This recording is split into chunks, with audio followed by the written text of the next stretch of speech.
ഇങ്ങനെ Facebook post എടുത്ത് നോക്കും. ഞാൻ ആ കുഞ്ഞിനെ ചേർത്ത് പിടിച്ചിട്ടുള്ള എപ്പോഴും. ഇന്നലെ അവിടെ ബർത്ത്ഡേ, 30ാമത്തെ ബർത്ത്ഡേ ആയിരുന്നു. എന്തിനാ കുഞ്ഞ് ഒരിക്കലും ചെയ്യത്തില്ല. എന്തോ സംഭവിച്ചെന്ന് എനിക്കുവാണ്. ഞാൻ വെയിറ്റിംഗ്, വേറെ ഒന്നുമില്ല.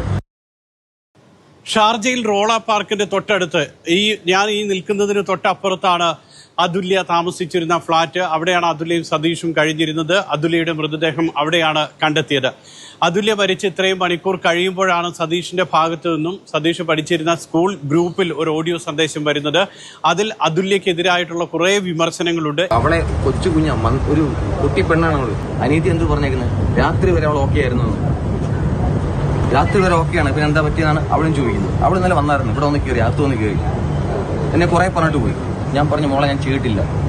ഇടയ്ക്ക് ഞാൻ 2 വർഷം ഞാൻ അവിടെ കൊണ്ടുവന്നിട്ടുണ്ട്.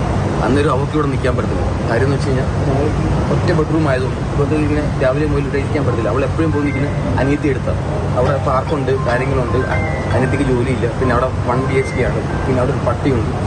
അതിനെയും കളിപ്പിച്ച് അവർക്ക് അവിടെ നിൽക്കാൻ ഇഷ്ടം. എൻ്റെ കൂടെ നിൽക്കാൻ അവർക്ക് പണ്ടോടെ താല്പര്യക്കുറവുണ്ട്.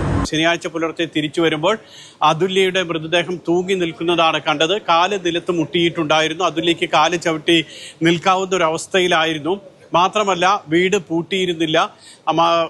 വീട്ടിലെ ഫ്രിഡ്ജിന് മുകളിൽ കറുത്ത തുണി ഉണ്ടായിരുന്നു. ഒരു കത്തി അവിടെ ഉണ്ടായിരുന്നു. അപ്പോൾ ആരോ വീട്ടിൽ വന്നുപോയി എന്നുള്ള സംശയം തോന്നിക്കുന്ന വിധത്തിലാണ് സതീശന്റെ ആ ഓഡിയോ സന്ദേശം ഉള്ളത്.